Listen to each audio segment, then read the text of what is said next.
Hello, this is Robert Baran, bonsai researcher and historian in Colorado Springs, Colorado. And this is Bonsai Time Podcast. Hey everyone, this is your host Kevin. Welcome to the Bonsai Time Podcast, a place for history, horticulture, and having fun. In today's episode, Ryan and I sit down with Robert J. Baran. Robert is a bonsai historian, a lifelong researcher of bonsai and the related arts. He's the owner and operator of MagiMiniland.com, short for Magical Miniature Landscapes. Through Magi Miniland, Robert has compiled and shared decades of archival research documenting the global history of bonsai, from early Japanese texts to the development of Western bonsai culture, club histories, exhibitions, and much more. He continues to update and expand the archive all the time. With over 30 years of research, Robert has found deep satisfaction in contributing and supporting the world of bonsai. So sit back and enjoy as he introduces himself and his ways of research, and as always, bonsai on. I'm actually just south of Colorado Springs, Colorado. Okay. For a long time, I was in Phoenix, and then the webmaster / historian for the Phoenix Club, and I still am the historian. I update their material on the website. And we're doing good. We've had some challenges. Yeah, I've heard the weather's been pretty crazy over there this year too. Yeah. We've only hit 99. Okay. One time last month. But, yeah, I'm originally from Oregon, so seeing all my friends out there, because I've been in Ohio now 6 years, seeing all my friends out in Oregon, just they're hitting three numeral value temperatures. It's pretty crazy. I mean, well, I don't remember that when I was a kid. I was like, I was in Phoenix for 31 years, and yes, I was there the day they had the 124 record. Oh wow! But the AC and being indoors is very helpful. But anyway, as I say, I've got the sweaty T-shirt. I paid my dues. Yeah. Now I'm here. So when we first came here, it was in the 80s in the summer, and people asked me, "Well, is it okay?"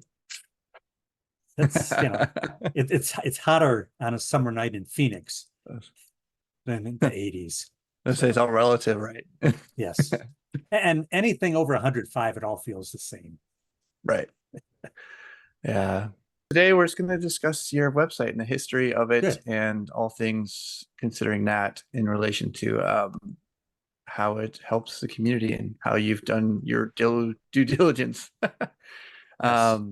But first, let me just say my due diligence included, as I may have emailed to you, I was going to do a marathon of I didn't see time.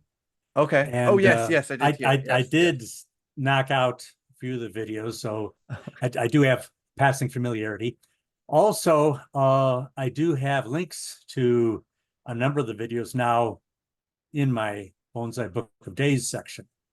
Oh wow! Thank you so much. For Bjorn, Dennis, Dan, Chase, and I actually, let's see, in Bob Pressler. Okay. Yeah, he mentioned stuff about Tommy Lee. And I've got in my draft notes section that link to Tommy Lee's. Good. So I see a collaboration. Oh, good. Here. That's wonderful. Ryan and I started this, almost 3 years ago now, I think.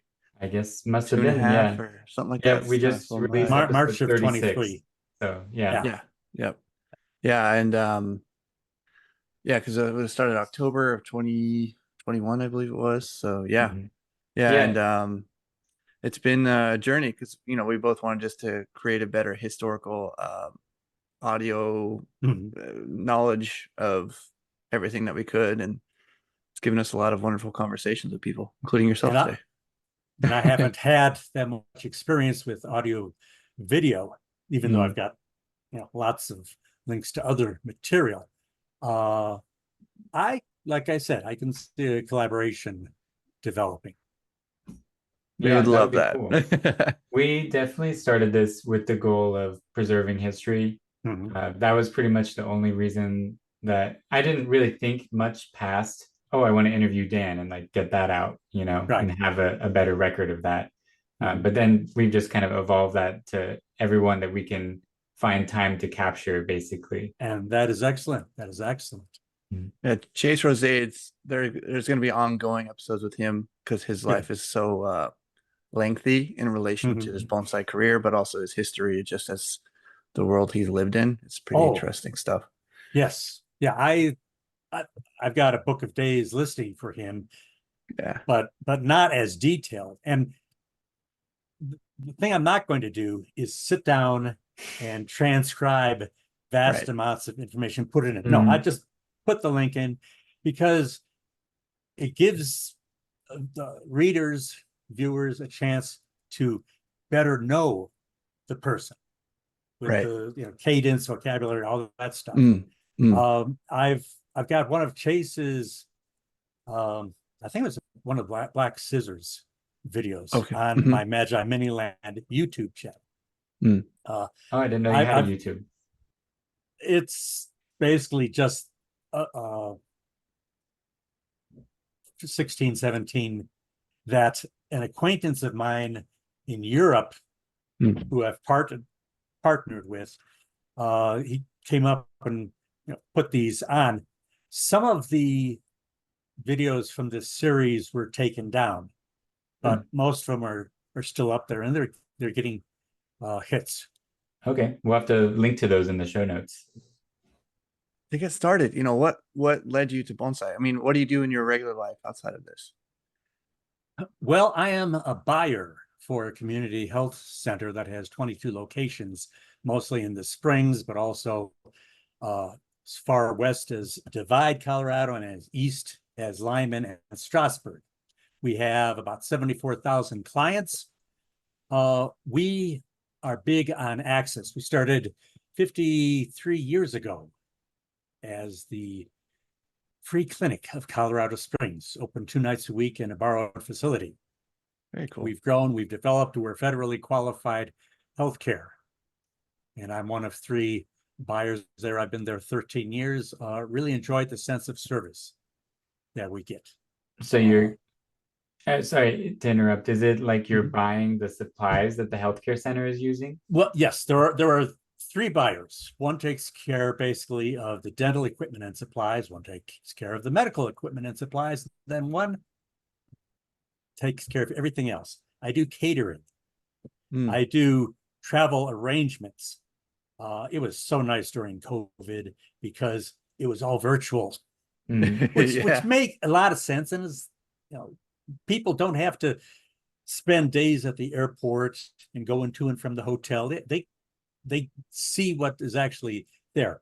I also do all types of miscellaneous stuff. I tell people that the most important thing I get are the stickers for the pediatrics clinic for the good patients. Okay. But a little bit of everything. And when I start in the morning, I know about a third of what I'm going to be doing that day. The rest just fills in emails, walk-in, phone calls, and I love it. Gives me a real sense of service. We work with a great bunch of people. The team in the materials management department, there's 8 of us currently. It's the best we've ever had. Very cool. How long that you've been doing this? Is that the same length of time you've been into bonsai? No. I got into bonsai a long time ago. Okay. One day coming home from high school, freshman year, I stopped at a local branch library just to get something to read. I wandered up and down the stacks, ended in front of 2 or 3 bonsai books. And I'll date myself saying this was 1969, end of October. Yes. And I got one book and Kimball Pipe's book. And I may have checked it out more than once. But of course, this was pre-PC. Right. So we didn't have printers. We didn't have any scanners, anything like that. So with some tracing paper, an onion skin paper, I guess, might be a more common term. I traced some of the line drawings that she had, and I had that for a while. Wow. That's awesome. The following summer, I dug up a couple of maple saplings that were growing. See, we lived in a suburb of Cleveland, Ohio, Oh, really? called Savin Hills. There was literally 100-acre plus woods behind our house where they hadn't developed it yet. So literally a stone's throw from the back of our property, I could dig up a couple red maple saplings, put them in the required orange Mexican pot, and grew it for that summer into the next year. Well, the next year, as it turned out, my folks moved the family from Cleveland to Phoenix, basically because my mom's younger brother was the manager at Motorola out in Phoenix, and the folks came out during the winter. My dad worked for A&P back then, 45-minute drive one way in good weather. Mom was a nurse at a local hospital. They just wanted to get away. So as the official family story goes, they came out without even bringing their checkbook, just a week to get away from the cold. Well, a few days, they started looking around at houses, and by the end of the week, they had borrowed a down payment from my uncle. And then the following summer, we moved out to Phoenix. As it turns out, my uncle gave me, was taking me on a tour of the area, and the end of October 1971, we visited the Desert Botanical Garden on a Sunday. It also happened to be the last day of the Phoenix Bonsai Society show. And when my uncle saw I was so awed about this stuff, he signed me up for a nominal membership. Well, this was on the other side of the valley from where we lived. I didn't have my driver's license yet, so I never attended any of the meetings because the club was still meeting at the Desert Botanical Garden. But I did get a yearbook, and there's a picture of it on the website. In the meantime, I occasionally look at newspaper articles about bonsai, but nothing else. That Christmas, I got as a gift a little tan round pot with a little juniper. And Nice. so I had that for a couple of years. 1974, November, I was down at U of A in Tucson, Arizona, and I went to a nursery and bought a maybe 5-gallon juniper and put it in a larger orange clay flower pot. And I trimmed it and was out the back of the house, and it was all fine. Moved up to Phoenix in 75, taking some classes at ASU, had an apartment on the second floor level, had the tree outside the front door. And lo and behold, one day we heard something while we were eating dinner, but didn't think about it. Went out to say goodnight to the tree, and it was gone. Oh, no. Oh, Yeah. So, banditos. Yes. As is listed, I've got a group of pages called Creative Process on the developing the creative process of the website, where I put together all types of what I'm doing now, how it all comes together, different steps. And I mentioned on there that there were a few other little trees that one dog in the neighborhood elsewhere took off with one, someone else walked off. But anyway, early 86, I decided to join the American Bonsai Society. So I started getting their quarterly newsletter and the ABS abstracts that they used to have. And then in September, I happened to see a note in the paper that the Phoenix Club was starting its new year. They meet from September through May. So I showed up and I was in heaven. Found out shortly afterwards that they needed a librarian. For some reason, that position was never filled. I mean, people should be knocking down doors to be in that position. But anyway, It was a very good size with a lot of back issues of magazines, and I just was in hog heaven. Beginning of 1986, I'd started getting books at the library on bonsai, and literally the first few books I read had a sentence or two on the history. And I decided to copy it down, put together a little history. Be careful if I ever say I'm going to do a little history, because that's code word for the most comprehensive on that topic. You're invested. Yes. So I tried different trees. I've got the dozens of species listed, a lot of desert trees, obviously, and just tried different things. I received a gift, if I can show it, this is later with some of my trimming. I don't know if you can see it, of an elephant food, Portulacaria. During the Phoenix summers, not much growth happens. So we had to do other things. I decided to start putting some notes together on, again, a little history of Portulacaria afra, speckboom, dwarf elephant, dwarf jade, elephant food. And so I came up with this manuscript that later on, jumping ahead, when I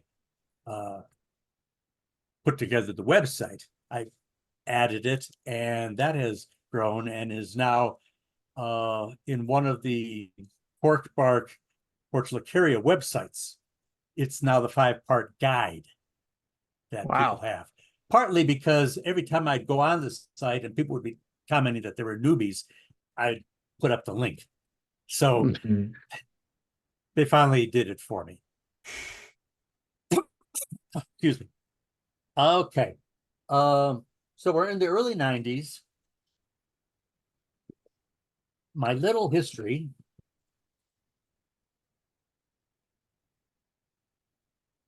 a 600-page manuscript with the very prosaic title of An Introduction to the History of Bonsai in Penji. And you made this yourself, correct? And that looks like typewriter also, is that correct? No, this is dot matrix. Oh, okay. And on my Not even familiar with that. On my creative site, I go through the different software over the years that I've done. Mid-90s, I met up with a self-published editor in Phoenix, Wendy Zariski, who suggested I come up with a classier name. And I went through and found out that there was, from Brook Zhou, the Chinese penjing master. He had an article translated by Karen Albert about 1988 that had the sentence that started, "The magic of miniature landscapes, ... Saw that and, magical miniature landscapes. So I had that in my notes since at least 92. So about 95 or so, I put the title of my manuscript that Magical Miniature Landscapes, the full thing. And I did try to shop it around, including to Kodansha and Tuttle and a few others. I've got some wonderful rejection slips from all the big names at that time, because unfortunately, my timing, this was a Japanese recession going on. The bubble burst. Yes. And the different publishers I went to basically all said, well, if you cut it down to 200 pages, maybe we'll talk. And my unspoken answer was, thank you, but no thank you. In 1993 to 95 to 97, I was president of the Phoenix Bonsai Society. And for the upcoming 35th anniversary, I decided to put together a history. It's 88 pages long with pictures. And among other things, it covered the 3 main sensei that we had. Paul Matsusaki, who founded the club and who passed away in 1970, literally right before a show that we had. Oh, wow. But of course, the cliche, the show must go on. The club did continue that. Leroy Fuji, one of his students, who then became our sensei until 1998, and a person by the name who you may have heard of, John Naka, who was coming, giving classes at Paul Matsusaki's nursery before the Phoenix Club had started. So I sent a copy of these books around Thanksgiving of 1997 to all the important people, including John Naka. And he responded at Christmas time saying, "Dear Robert, my very best wishes to you and your family for a Merry Christmas and a Happy New Year. May 1998 be a wonderful and healthy year for you. I should thank you for those books you sent me. They were wonderful, and I am very pleased to see so much of my past fast track in them. Once again, thank you very much. Sincerely, John." Wow. I've never seen John's handwriting, but it's very elegant. It's very beautiful. Beautiful cursive. Yes. I wasn't expecting that, and just wow. A few years later, one of our senior club members at the Phoenix Club, who was also an associate professor at ASU, she mentioned that she was going to be taking a website class, and so we were all excited. Ooh, we're gonna be like the big guys. Let me go back. In the end of 1994, in the ABS Journal, one of the people who went on to become an ABS president, he was a director at the time, wrote an article about introduction to the internet. And that was my introduction to it, and I'm sure a few other people, because it's bonsai in the internet.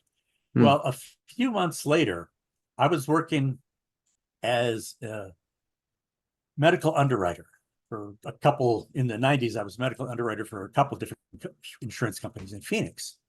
And the one I was at the time, we worked 4.5 days. We worked a little bit later, Monday through Thursday, so we had half a day on Friday.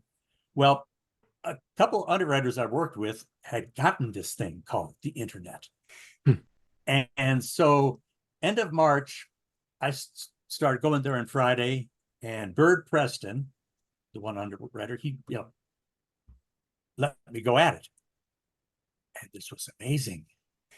The different stuff. And I could print out stuff on his printer that I found.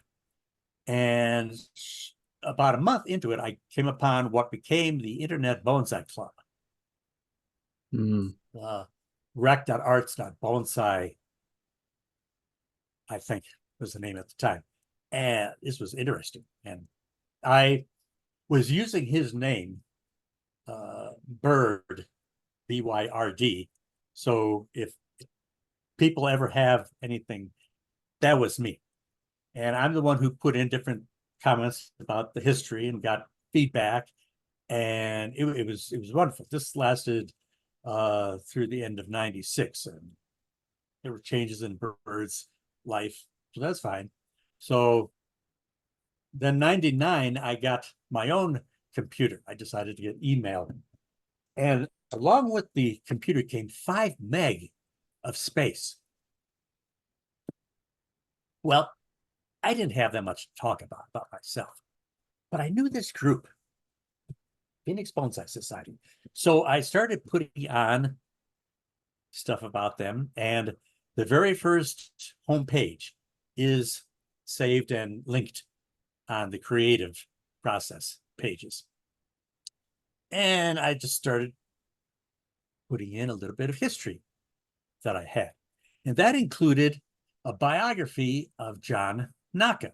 Because what I had done is I'd gone through and taken out his stuff and put it in a Word document, and was going to have it for, I've got to admit, it was the same purpose as newspapers and magazines have always had, a morgue, a biography on hand for when the person passed away.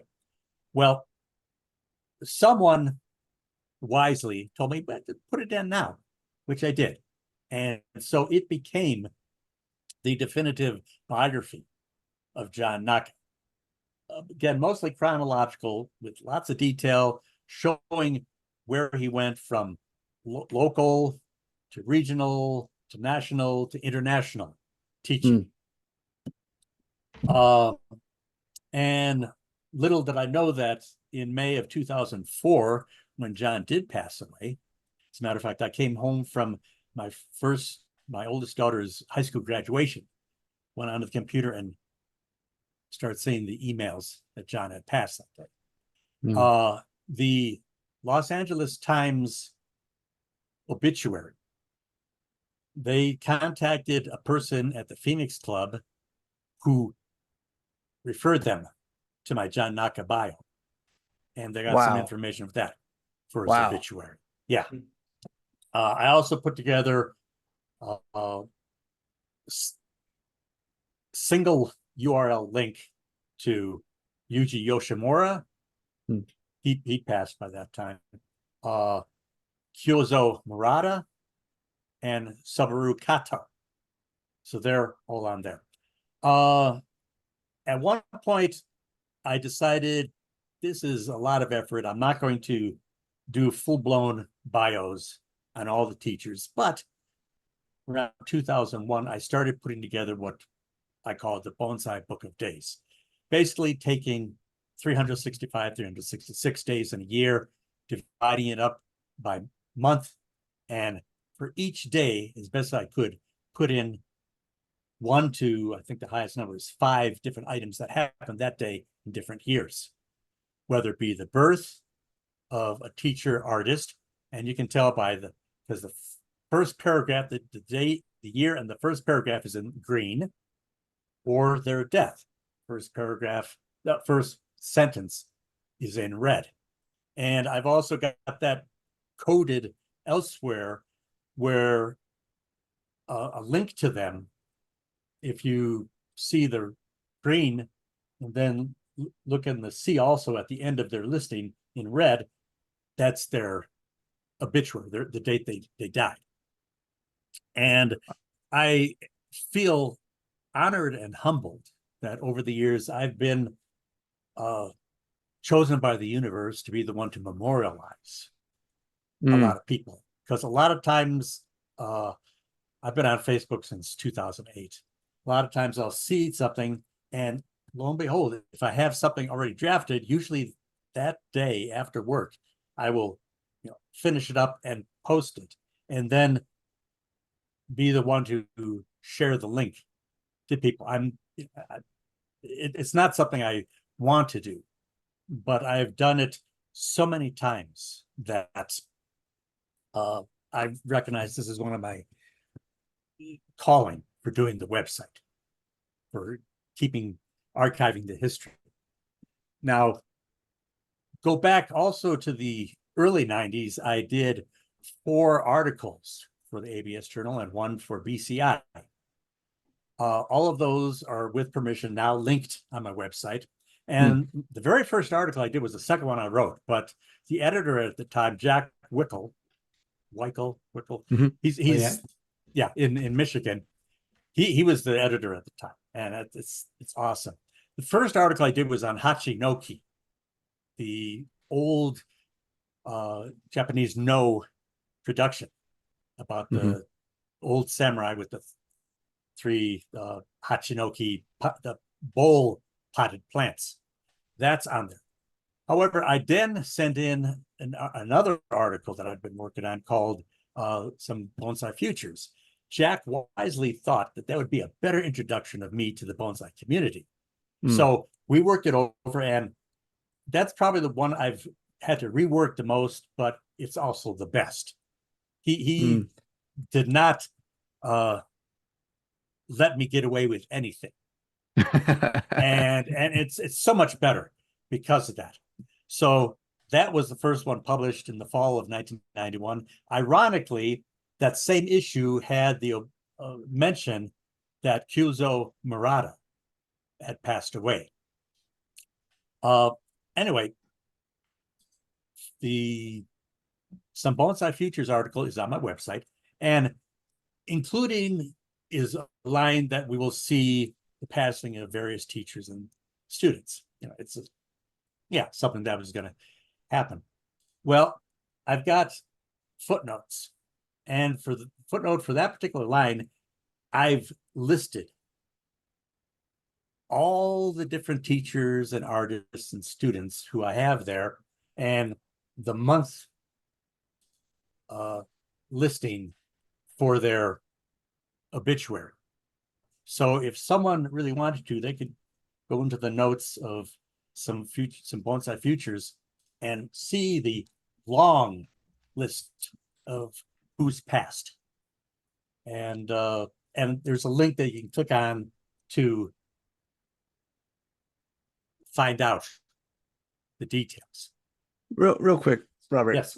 With this whole identification, how did you come up with this process? Because it's quite extensive. I before I had reached out to you and we became friends on Facebook, and I believe it was 2020 because everyone had nothing to do but all the things in that time in the world. I had found your website. I think by happenstance. I was just looking at things, bonsai history, and yours popped up, which I was really grateful for. And I was like, this is amazing. Not to go on. And as you know, your website's amazing. Yes. But I will go on. But in relation, how did you identify this process to chronologically order everything as you have? Is it just by trial and error, or because it's quite extensive, honestly? Well, I guess some of it goes back to me being surprised, the family genealogist. Okay. And I started to put stuff there. I also was early on doing research on aspects of Chinese philosophy and history and stuff. And I'm limited imagination. So chronology is good. In the 80s, I did semi-official corporate history for the company I was working with. And they gave me, it was a family owned at the time. And I got access to a few of the early letters and documents and stuff, and put it all in. Also, I realized early on that no organization, company forms in a bubble. There's always input from competition, from vendors, from customers, and all this. So I started doing it putting that in there, and that's how I got the larger vision in my website history, to include things that offhand it would be interesting, but it does add a little bit of dimension to this. And that in designing dwarfs, I did a lot of that also. You learn about the history of agriculture and horticulture in the Phoenix and Arizona, and how it grew, and the different things, because the Valley Garden Center is where we came to after the Desert Botanical Garden, and that's specifically for Arizona, the horticulture and everything based on that. Oh, very cool. Yes. So and I had some friends overseas, so I did this for them also. Very cool. And this is where it started, me using both the metric and the U.S. standard. Yes. Just yes. Cover all bases.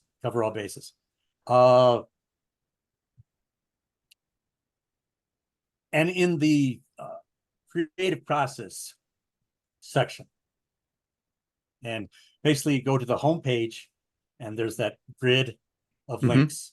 Bottom row, it says creative. Click on that, and you will get lots and lots of detail beyond what we're talking about here. Okay. Of how the different elements came together.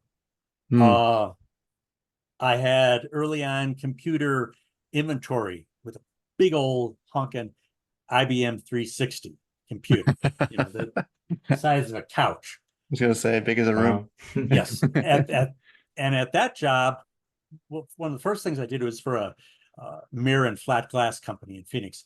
I was tasked to standardize the descriptions and the model numbers and all this. I found a calling, did that easy, and I've used that talent since then. Very nice. I also, back in college, took a Fortran class where we actually had the cards. Skip forward a few years, a buddy and I, who were rooming together, we bought one of the very first TRS-80 computers in Phoenix, the old Radio Shack. with a little cassette deck as the memory drop, depot, whatever you want to call it. And then in the 80s, I got access to some IBM compatible machines, and they did different software at the work I was going. So finally, by the 90s, I had my own machine, and I was using Word Perfect, and then segue to Word, because by that time I had retyped all those notes at least 3 times. Wow. Because it was going from also there was a Commodore 64 in there, and that's where I first had the dot matrix printer. So we're in the end of the 90s, and we got that. First year, the website was just on whatever the standard US West designation they gave me was. But within a year and a half, I'd located phoenixbonsai.com, got dibs on it, and we started using that. About 2010, I was no longer the only webmaster. I met up a fellow in Phoenix who was doing bonsai, and also he was serious computer. I mean, they fly him across the country and overseas to work on the big old room size mainframes and all that. Wow. He started doing some stuff to the website that, go for it, dude. It's wonderful. It's now Phoenix has been switched over to the Word. I forget the name of WordPress. Yes, WordPress, and that's great. I know enough WordPress to be able to go on to the history page and add things. Good. And then I can make all types of suggestions about additions and corrections and whatever. No problem.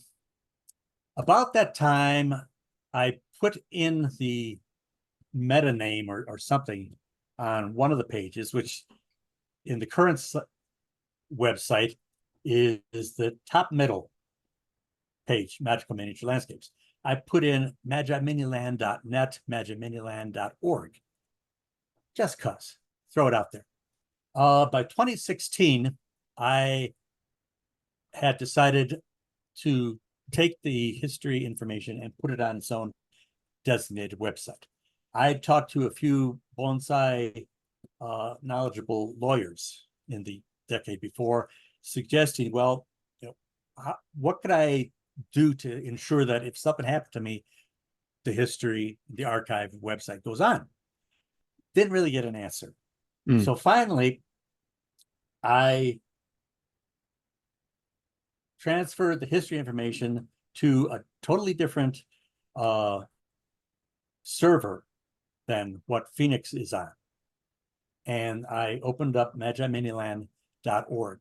Going back to that prosaic from the 90s homepage with the bluish teal and all that, which at least one person somewhat positively said is a old school throwback. I'm proud of that. It's vintage. That's what I'm all about. And yes, vintage. It goes with all the material you'll find in there. Right. Another thing that's on there, top right, is some suggested bonsai timeline. And that started literally with a large 3-section poster board that I did for one of my early presentations on the history. China, Japan, other. And it's basically the same setup, but of course, much larger, much more detailed, starting back at Neolithic times in China, which is where I started in my manuscript, going to basically present moment. I haven't gone into the near future like I did in there. And this goes several pages. The last 2 pages are the notes. And this is something that I started long time ago. I want to document where I got all my material. Some people say it's very anal. No, it's scholarly, it's academic. Mhm. And anyone, if they wanted, they can check. As a matter of fact, at some point, I put so much bonsai history on the Wikipedia article, Bonsai, that they actually then broke off bonsai history as a separate article. Wow. And when they did that, they took no prisoners. They checked each of my sources, and there were a couple that were erroneous. Well, part of it is that I would put together, I would list the citations at the end of paragraphs throughout here, but then when I combined into larger chunks, I kind of teased out the information, best I could, put it together. Well, there were a couple little things in the Wikipedia article that they called me on, and I was able to track down and correct. So that was no problem. But the history is basically, it's tan colored to give you the text is tan colored to give you an idea of what is tangentially related to the history. The lines in black are actual having to do with where Penjing, Bonsai, Bonche, Honbanao, and all the others came from. And they're in. And this is something that any type of book I'm reading on Asian history, technology, philosophy, there's type of things come in. Things I found on the different architectural styles of the tables holding up Penjing. I was able to find, this suddenly, from square they went to round. Oh, I have that in my history. Also, I've in the last couple of years, I've got references to a few podcasts. I'm not sure if Bonsai Time is one of them yet. No problem. But I got it there because, well, for instance, Ryan Neal did a fantastic interview with Bill Valavanis before one of the national shows. Yep. I've got the link on there, and I've listened to it a couple times, and two talented, experienced people who know about Japan. They're talking about what's going on in Japan and China as far as bonsai. You can't find that anywhere. And similar type things that caught my attention. This, because I am said to be the number one bonsai historian in the world. Okay, I say it's history, then it's history. And because it touches me, this is something that is going to touch other people. So is that how you would make the determination of what events are significant enough to include in the timeline, kind of like your opinion, I guess, and then applying that more broadly? For the, let's say, before the late 90s, just about anything I found in any article, podcast, book, whatever, that seemed to fit in is there. I mean, there was a catalog from a very early 1900 auction that took place in Boston and DC and New York.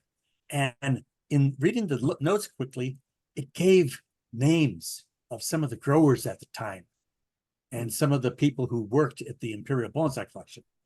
They're in there. So it's a starting point. I may not have full details, but someday there's going to be translations of Japanese and Chinese materials that I know of and have not been written yet, that is going to be all part and parcel for this grand history of what we do all around the world, for whatever reasons, whether it be the stereotypical little Japanese maple or pine tree. Right. For a lot of people, that's bonsai. There's the imperial size bonsai in the Japanese museum collection, also in some of the Chinese grand palaces. That's bonsai also. Some of the Thai Honban, no, Hanonba, can be up to 20 feet tall. Wow. With mountains and water and plants and stuff. That's all part and parcel of what years ago I came up with Magi Miniland, magical miniature landscapes, to describe all this. Because, yeah, years ago they were also talking about, should Americans call these dwarf potted trees bonsai? Right. Still ongoing today, right? Yeah, and that's fine. I didn't put magical miniature landscapes out there as, okay, this is what, for the future, this is what we're going to call all of these. No, I grow bonsai. Yeah. And haven't really had much experience with doing penging myself. But Magi Miniland, which I have seen used on other websites, mostly selling little garden landscapes. I'm not, I never got a trademark or registration on it. I just know that I've been doing this so long. The Phoenix Bonsai website started in 1999. I was already known a few years before that on the Internet Bonsai Club doing history. Anyone who, including AI, if it decides to start throwing history together and claiming that they originated it, my record speaks for myself. I know there's a lot of articles on different websites in different languages that use either material directly from the bonsai history Wikipedia or from other things I've done, and they don't claim it. I'm not going to be worried about that. Bill Valvanis, back in 2006, I think I got an email from him when one of the Japanese masters died, who was the preeminent historian at the time. When he passed, Bill said, "Looks like you're the #1 historian." And wow. I'm honored and pleased by that. And I can go ahead and be happy with that. And it's continuing, ongoing. Now, if I may mention that, yes, I stand on the shoulders of giants. There haven't been that many in the West who've done it, more than literally a few paragraphs. Early in my research, I came upon Deborah Korshoff's book, which has a wonderful 19-page history at the beginning. But this was 6 months into my research, and I'd already come upon some American early history that Australian Korshoff didn't cover. So if I had found Korshoff's book earlier, that may have been it. I don't know. But I found stuff, so I started adding on, and yes, it's grown much more. There's, as far as volume, there's me, and then Deborah Korshoff's book, and then Wu Yi Sun, the Chinese master. He had the 2 Manlung Garden books. The second one especially had a lot of history. He's probably third in order. And then John Naka in Bonsai 1 and 2 has a bit of history. Anyway, being on shoulders of giants, BS degree, Kevin? Yes. And wife, PhD. Ryan, yes, your PhD? Working on it, yep. Working on it, okay. Sophomore year high school. No, sophomore year college. I dropped out of my botany class because the D I was getting at the time would bring down my GPA average. First couple years of college was more for the social aspect and for the academic for me. But I hope that I've made up for that. As a matter of fact, my elephant food monograph, I discovered early on that some website had a map of South Africa with the naturalized locations of Portugal Afra pictured.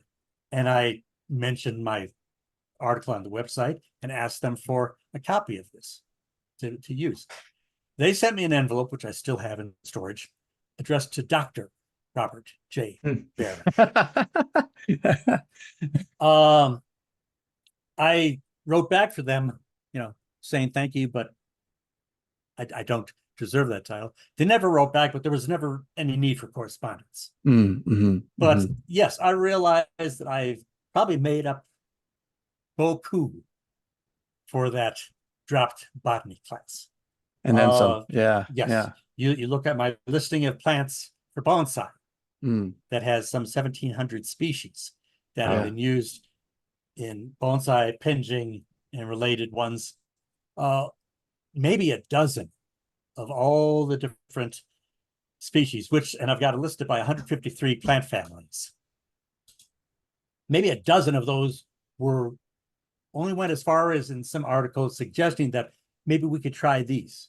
But all the other ones came from books, articles, Internet Bonsai Club, Facebook, and they're in there. I've got a short list of ones that I haven't added in yet, but they're coming. Can I ask you a question on this? Yes. I'm looking at your list of species right now, actually. It is very large, like you're saying. Have you seen that book? I think it's by a botany professor from Kentucky, where he goes through a bunch of species, genuses of Native American plants and talks about their suitability for bonsai. I may have heard of it, but I haven't seen it yet. Well, you could add a lot of species. Yes, I'm sure you already cover a lot here, but you might find even more to add from that book. There's a few articles, one from Ed Trout in Florida and one from a German website that I've partially gone through, but just never got back to. And this is, while we're talking upon this is something that maybe I don't have quite the energy and enthusiasm and single life ability to do the website these days that I had back then. But I do try my best to update information. And if I had collaborative effort with team members who you look through the website, you can find everyone gets credit. Be more than happy to get, even if it's just reviewing links and updating those. Giving me the information, and I'll do the. I was gonna ask you about that in relation to bonsai being a worldwide phenomenon. In relation to every country, in some point of some person has either heard of it or practiced it in some way or shape or form. Do you hope to have other countries and or continental history of bonsai practice in those areas, say Australia, New Zealand? You take a look at the Bonsai Book of Days, and I've got in the index, you'll see listing of the days for Australia, for South Africa, a few other ones. Also, I'm thinking about it. In one of your earlier podcasts, you mentioned, I think that one professor mentioned about finding out how many people do bonsai after age 100. Well, I just happen to have the index for nonagenarians, people in their 90s who passed doing bonsai, and centenarians. And there's a few out there. There's a few out there. I've been able to I forget what the term is. Draw up little things. There's even a short section of people who've born and died in the same week, obviously different years. Right. But there's all types of trivia. And you look at the index on Australian teachers and masters, you can get all the ones that I have so far that have been involved, including early on, such as the Korshoffs. In South Africa, I've got Becky Lucas, who started, I think, the first bonsai tree in South Africa in either the early 40s or 1939. See, that's the thing. I've scoured your website for, years now, but there's so much on there. Just a few years. It's just so much that I didn't even know that. I feel silly even asked that because I didn't know it was on there. It was just so many things. I'm but in so relations, pleased because I learned early on that very few people were actually interested in the history of whether it be bonsai or whatever. And I am thrilled every time someone looks at an article or is able to look at several of the articles, working their way through it. And I've recommended it to a lot of people. If you're having trouble sleeping at night, just start going through it and you'll eventually pass out. But it has been a labor of love that I've done. It shows. 25 years website. The last 8 being as Magi Mini Land, but basically the same material. 38 years of active research. Wow. Onto the history of bonsai. 600-page manuscript. I've got over 700 pages, separate URLs on the website. I figure if you were crazy enough to take the time to print it all out, it would be over 2,500 pages of paper. Wow. At least. But it's something I'd like to do. And just a little bit, yeah. early on, like I said, I learned that I'm chosen by the universe to be the memorializer, the archiver, all this stuff.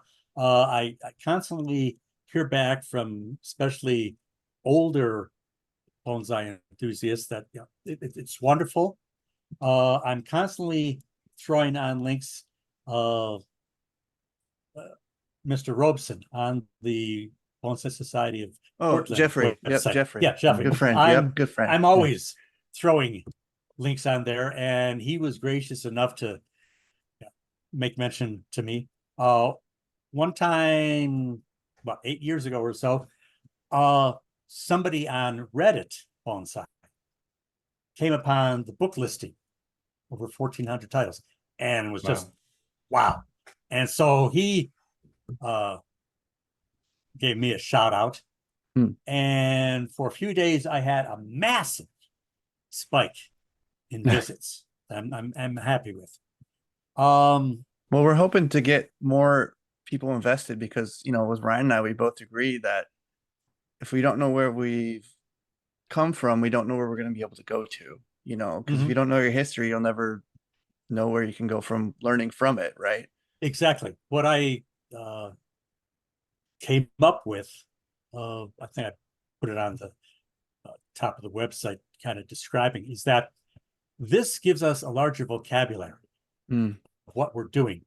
And it allows us to maybe cross the boundaries a little bit more. I mean, you have the audacious innovators, Masahiko Kimura, Nick Lentz, Dan Robinson. They didn't have blinders on. I think partly because they knew a little bit more than what is commonly shared. And Ryan just came out with part 2 of a conversation with Lindsay Farr.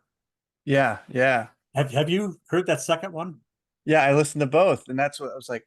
Because it reminded me I need to get a hold of you. I was like, well, yes, he's got the little shout out at the end, which I'm grateful for.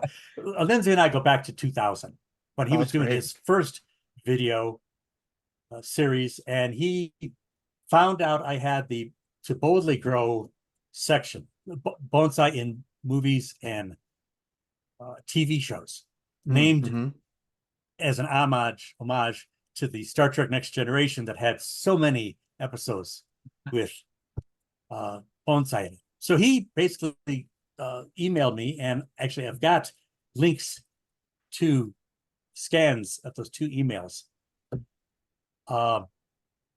asking permission to be able to use some of these. And he was thinking of having a thing where walking down the street and there is an old marquee theater, and in the now playing are clips from some of these early bonsai Oh, that'd be awesome. I Thanks. would totally Yeah. go in. Watch. So we've been together since then, and he mentioned me in the credits 2 or 3 times in his second series.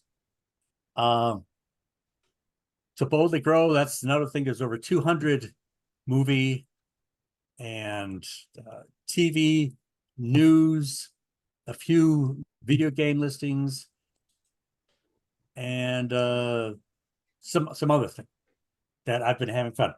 Earliest listing is 1911. Wow.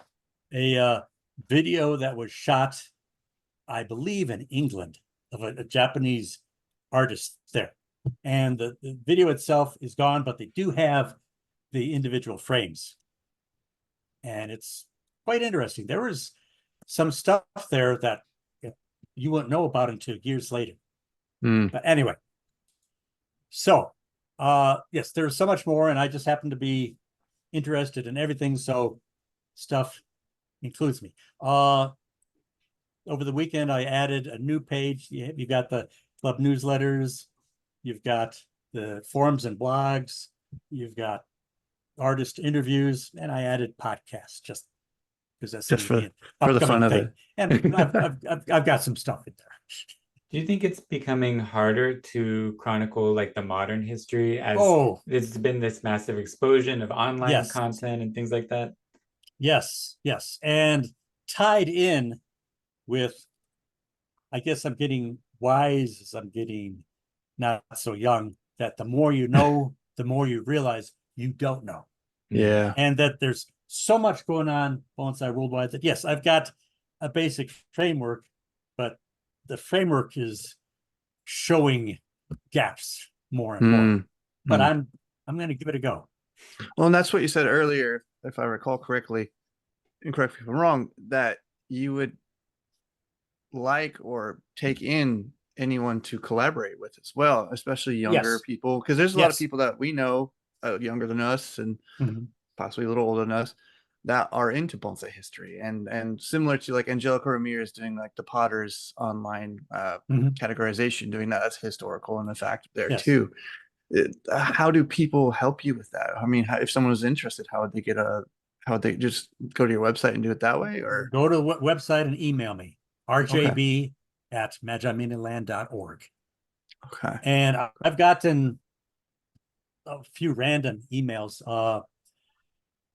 There, Kyozo Murata, the man who worked with Masakuni to come up with the concave cutters in the late 20s. He was about one of the only people allowed by the government to do bonsai during the Pacific War. And he was involved in bringing it back. A lot of it is a pivotal date, November 24th, 1945, which I've got a couple places on the Book of Days, that, this is right after the war. Things were bad. I've got a whole page on how bad it was in Japan after the war. He was on the verge of giving up when 2 GIs rolled up in a Jeep with a translator.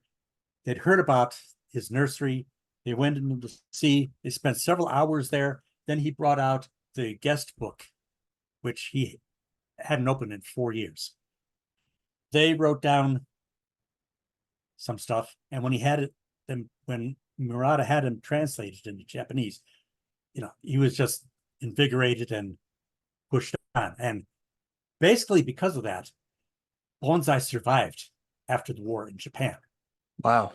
Okay, now, in a 1967 Reader's Digest article, there is a bio about Murata, and it mentions this little thing. Okay, I have that in there. That's nice. I get a random email from Murata's grandson, the one who's currently running Kyoko-en, his nursery in Omiya. And he emails me a photo of one of these entries in the book. This is real. This is real. And I was able to do research over the years and found a little bit more about these 2 Westerners who were there. And Then I got a random email from one of their daughters, one of the photographer, and she eventually sent me a scan of what he wrote. Wow. So I've got both of those on the website. At another time, I got a random email from one of John Naka's grandchildren saying that he, saw his grandfather's bio and was very pleased, and reminded him a tale that one day he went to a show and one or more of his grandfather's trees were there. And he happened to mention to somebody there working there that, oh, that's my grandfather's trees. So next thing you know, people are asking for the grandson's autograph. One more random that I got. I've got many, but a lady in the late 1800s who was importing dwarf bonsai trees from Japan. She has an entry. Actually, there's an article that I've got on her. Well, I got a random email from one of her grandchildren correcting a few little things that had been in the official histories that I had gotten. So I was able to put that in. Any day I could get a random email. And for instance, from Kevin Farris. Yeah. And it goes on and on.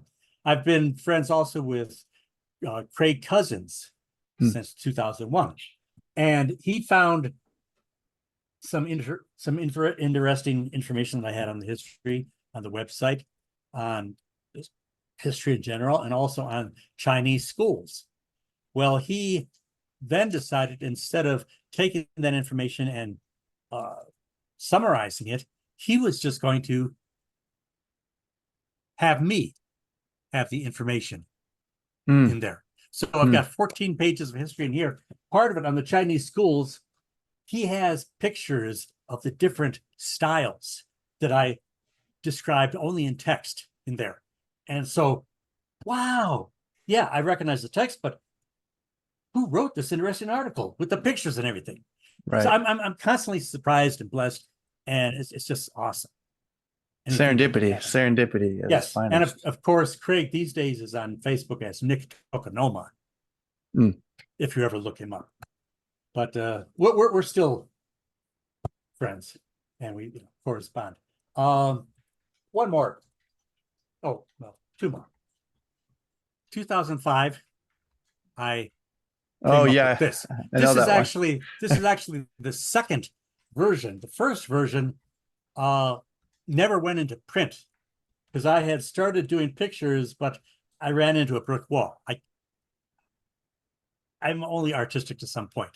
Well, it turns out in 2005 or 2004, Paul Steele was in the club at the time, and I first met him.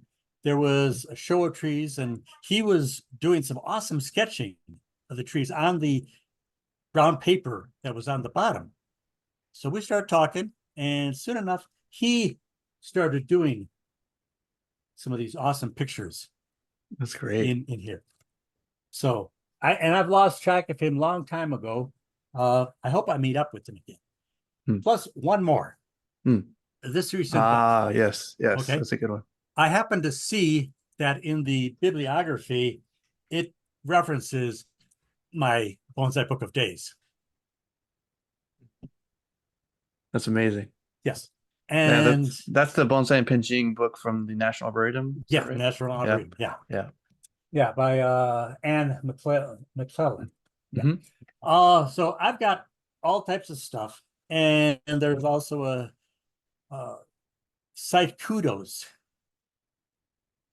Bottom line, first page, right next to creative process, that has a listing of all the in-print and internet references I've been able to find so far that people have made use of material from PhoenixBonsai.com and MagiMiniland.org.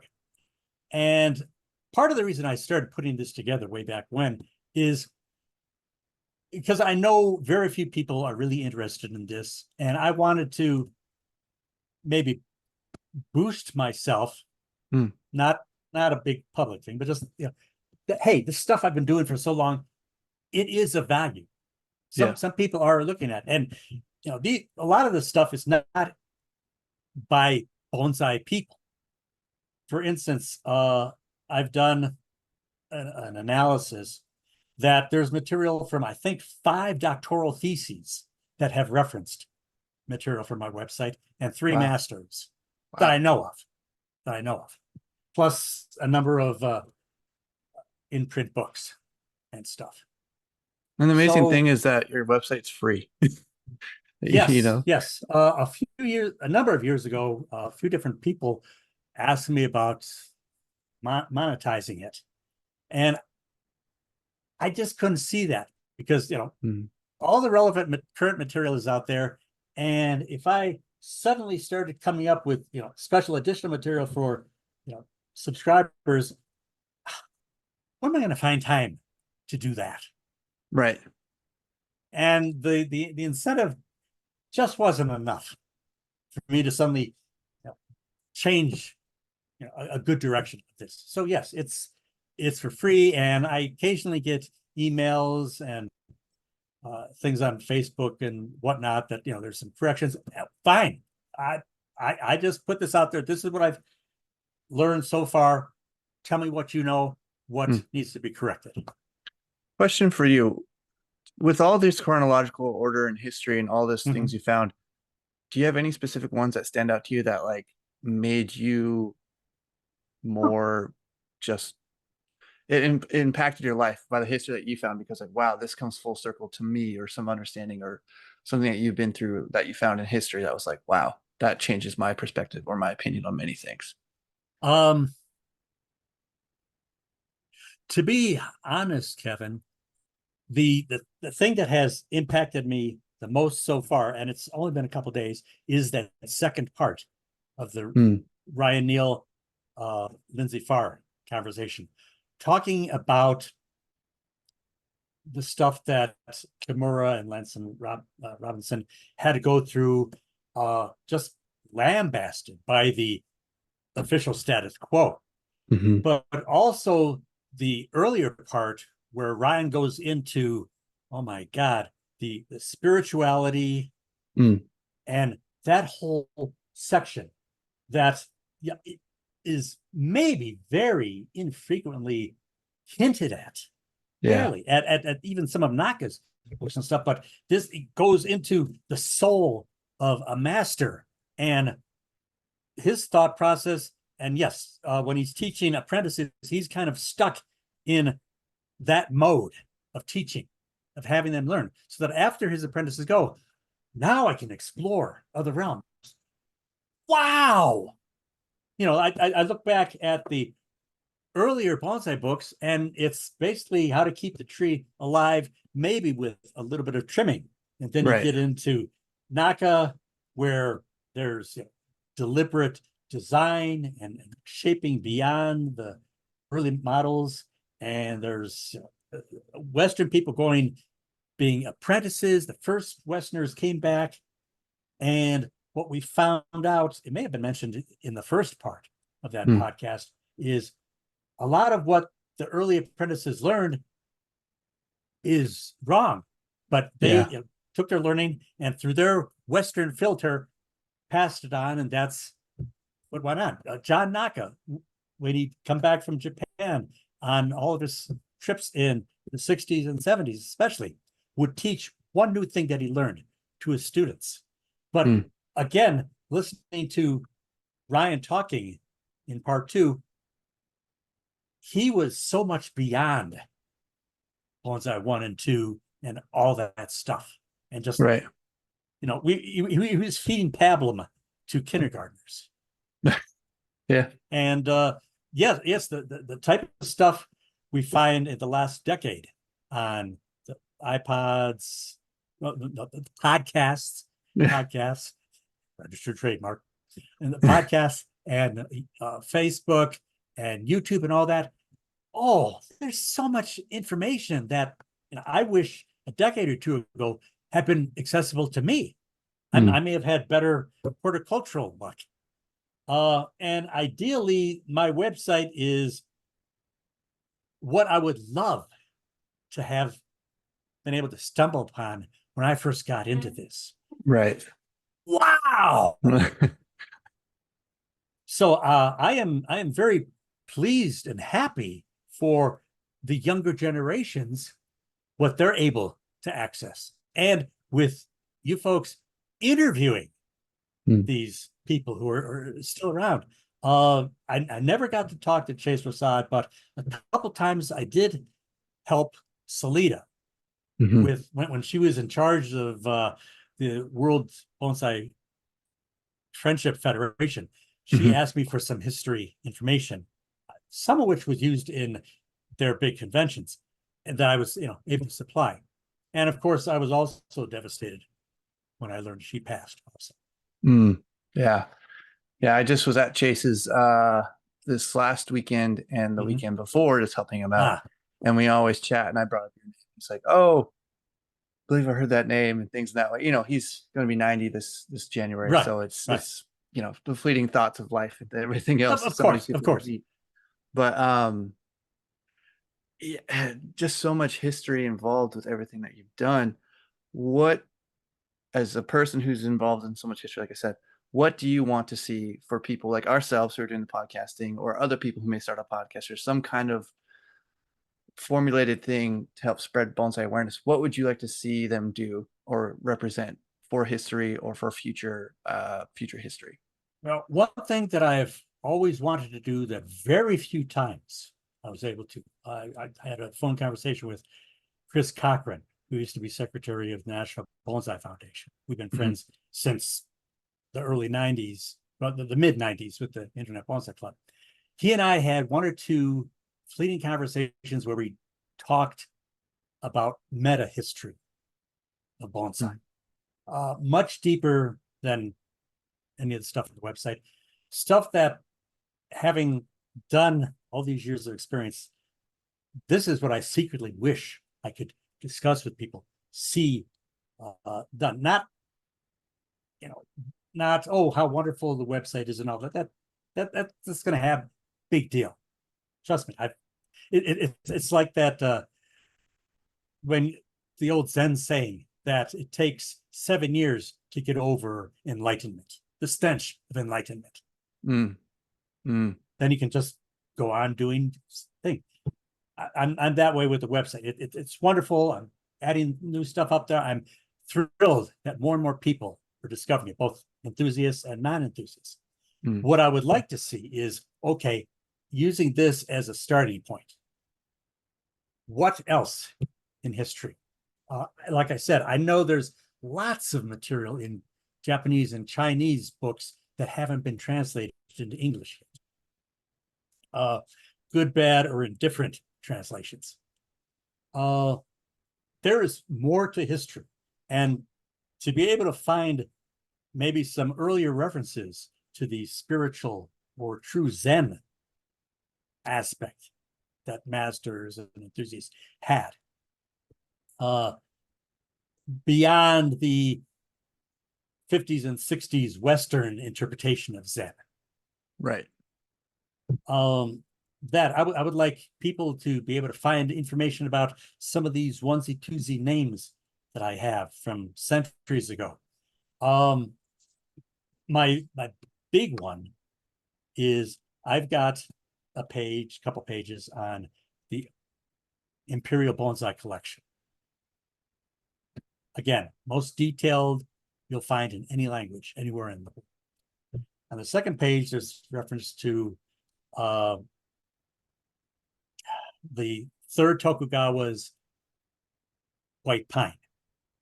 And that links to a whole page about Iemitsu Tokugawa and that pine, including some wonderful recent pictures. I asked a bunch of questions that I would love to have answers to. For instance, between time he died, 1651, and this was his favorite tree. It was a Hachinoki that he cared for. It was almost 200 years old when he had it. Till the time of Meiji, when one of the ministers gifted this tree to the Meiji Emperor, and it has since come down and has survived the war and earthquakes and all that other stuff that knocked out 80% of the imperial collection. I've got questions. Okay, 1651 to late 1800s. What happened to the tree? Who took care of it? What styles was it in? Other trees in Ian Miss's collection, what happened to them? When was the second last one? When did it pass? All these questions I would like to find out. In the section on pictures of bonsai, where I have it broken out by Japan and China, and I've got a crop of, from wood block print, for instance, of just the bonsai. I've got them there. I ask a bunch of questions at the top. Who created these? How many of these pictures were actually drawn from life? How many were drawn from the artist's experience? This kind of stuff. There's so many questions that I think would be worthwhile to be answered for everyone, of course, present and future, and and not the past as well. Yeah, because oral history, as we all know, gets lost in time until it's written down or something's burned or washed away. That's the biggest thing too, right? Even family and bonsai and everything. Yeah. So I guess that's a calling to anybody. Yes, and some of the information I have in Bonsai Book of Days, I've gotten from articles. You listen to podcasts with these teachers, and there's a few details, a few dates that are off. I will go to what's in the podcast over, what may have been spoken or written down when they were more lucid, if you will.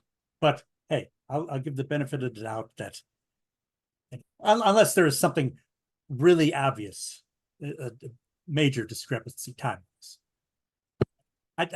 I'll take a look at anything, and most of it will find a home. Ryan has a question. You're muted though, Ryan. It's about time.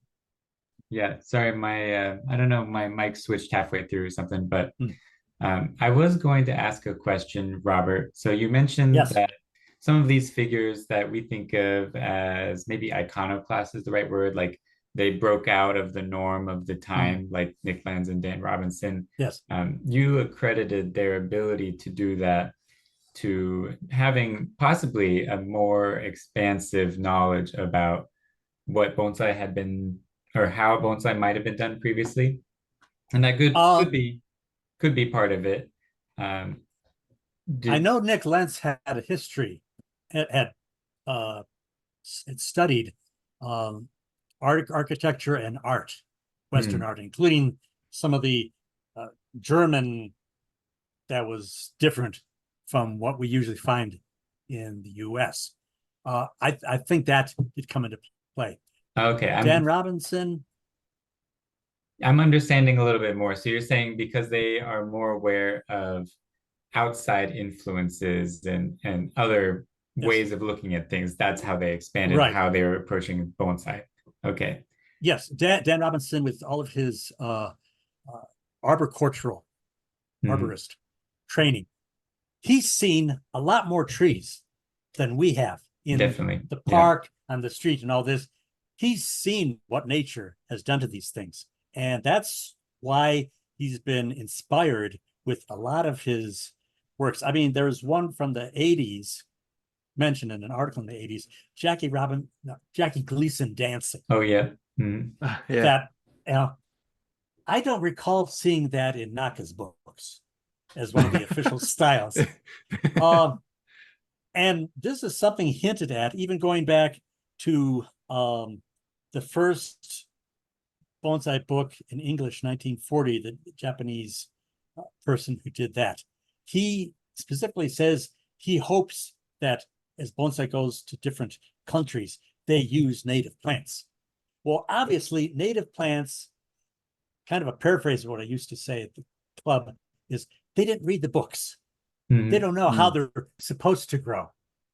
So, there's a lot of trees I see in the wild, and first thing that comes to mind, no, that's not an identifiable style. But there's always something, a lot of times, there's something that'd be intriguing to recreate that in miniature, to have it in my realm of influence. Yeah, so that kind of gets to my last big question, I guess. So talking about how native plants, they can take an unconventional form and they, different influences, whether it be the native plants or the other areas of art that can influence your bonsai practice.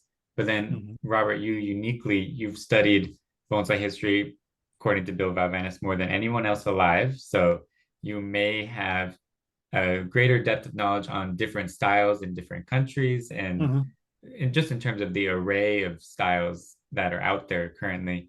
I was wondering if you've noticed anything about how studying bonsai history has impacted your actual bonsai practice on your physical trees. I am. Oh yeah, I was just gonna say we talked about the history part a Yes. lot, not your collection so much. I am a theorist, not a technician. I can give verse and chapter on how to do things, including wiring, how to keep things alive, how to shape. When you go to a display, a convention, exhibition, what to look for. And I was educated by a wonderful person in the Phoenix Club, Max Miller. He went in 1997 to the Huntington when they opened up the South collection. And there was a big, on a rock slab elm forest. And it was so delightful with miniature mosses and all types of little things and a path down the middle. And seriously, I was waiting for a miniature Bambi to come down. It was that realistic. That is what I mean by magical miniature landscapes. Okay, that also is a major kick in the stomach for me, because I have essentially done bonsai in Ohio, Arizona, and Colorado. They live a few weeks to several months to maybe a few years. I've done arguably scores of species, plants. And for various reasons, I've got very few. I've got a couple forests of Siberian elms that are weed volunteers over in this part of Colorado. I've got them in some large, for the first time in my life, I've got more pots than trees. And I've got in some couple large mica pots, I've got forests going. Plus, one day walking home from the bus, there was a big old gnarly maple tree, which I love. And in the gutter, buckets of seeds, the achenes. I've literally filled my pockets. And I planted 30 of them, 23 came up, 17 are still going. And I've got this under shade cloth. Well, actually under mosquito netting. And this is in my hail cloth covered 12 by 5 section that I originally did for vegetable gardening several years ago, but now I've got in plants. And I've got the hail cloth because we've been known to have hail, but so far it's been this year good. But this year is the worst in a generation, they say, of grasshopper infestation that we have. Oh my. So I've got bonsai, the maples in a large pot with a tripod of bamboo and the mosquito netting over it. And when I water after work, if I find any grasshoppers went in there, they die instantly. I don't throw them out. Anything that's in the hail cloth, I maybe get out. But anything, if they go into the inner sanctum, they're dead. They're dead. A plague, if you will. Yeah. Yes. Wow. But landscape plants, some have come back, some have not. And I've heard this from lots of people in the springs that it's absolutely horrible. So anyway, I continue to do my best, starting things from seeds, starting from little pots up to 15-gallon nursery plants, trying, and different changes in family and finances and jobs and stuff have, I will point to as to, why I don't have some fabulous collection that obviously goes along with having such knowledge of the history of this art. Well, that's okay. We all have different, skill sets, strengths in bonsai. So whatever you're doing, as long as you're having fun at it and Yes. can keep yourself motivated to keep doing it. That's what's important. And I realize I've done enough of a little bit of everything, including a couple times in the Pikes Peak Bonsai Club, making pots and then firing them. First thing I learned is that it takes a lot of practice. Yep. It does. So, okay. Harder than it looks. I'm never going to be a potter, but I got an idea of what's involved. I can wire to save my life. I can, but I usually don't have material big enough that needs a wire. But that's okay. I know the technique, and some of the larger branches, you obviously raffia to soften the blow, and all this stuff. But when I try to apply it, I can appreciate tree and what it takes. And a few friends that I have that still do bonsai, yes, I'm very much happy for them. Good. And I can still give them advice. Good. But, yeah, Ryan and I've always said, if we can create a larger community outside of the people practicing physical bonsai into appreciators and conservationists in that way, just like Japan has, that's how they made their economy, right? Yes. Will be far greater on, Robert, it's been a wonderful conversation. I appreciate it. Ryan, You're I'm welcome. sure it does as You're well. welcome. I would love to have a part 2 of this, an extensive, a more how you do your research and things in that way, if that's possible someday in the future. Yes. Where can people find you? What's a good contact for you? If you could just list out your info. Email at RJB, as in Robert J. Baran, RJB at magiminiland.org, MAGIMINILAND.org. Of course, the first 4 letters of Magical Miniature Landscapes. That's where that comes from. And you can look up Magi Miniland on Google or DuckDuckGo or whatever your favorite is, and you'll find stuff there. You'll find way too much stuff. So many much things. Stuff. and I'll even throw out that there are some Easter eggs on the website that include John Naka's thank you note. Awesome. We'll have to go looking for those. Yeah, we definitely will, and post them up if that's okay. No, they have to find it. That's part of the Easter egg. Good point. You got to find them. We'll go Good looking though. You got to find them, but they're there. Awesome. So anyway, yes, to be continued, sirs. Thank you so much. We appreciate your time. You're welcome. And thank you for sharing all of your knowledge, Robert, not just in this interview, but on the website also. Mm-hmm. It's been very eye-opening. Yeah. Thank you. Be well. The Bonsai Time Podcast has been horticulturally crafted by Kevin Ferris, Ryan Houston, and Kelly Louie. If you want to dig deeper, photos, links, behind-the-scenes extras, check out each episode's description and our full show notes at bonsaitimepodcast.com. And if you're enjoying the show, help us grow like a well-fed juniper. Like, subscribe, share, and spread the bonsai love. Got questions, ideas, feedback? Want to sponsor an episode? Or maybe you've got some warm, leafy Bonsai Time fan mail. Send it all to bonsaitimepodcast@gmail.com. Your messages might make it into a future mailbag or bonsai brainstorm episode. We're everywhere you scroll. Just search Bonsai Time Podcast on Facebook, Instagram, and YouTube. Follow our TikTok snips and clips at Bonsai Time Pod. And you can listen on any podcast app you like. Want to follow the voices behind the mics? You can find all our links in the description or on Instagram at Kevin_Ferris Bonsai, at Bonsai with Kelly, and Ryan at Invivo Bonsai and InvivoBonsai.com. Thanks for hanging out with us, and until next time, keep pruning, keep growing, and always bonsai on.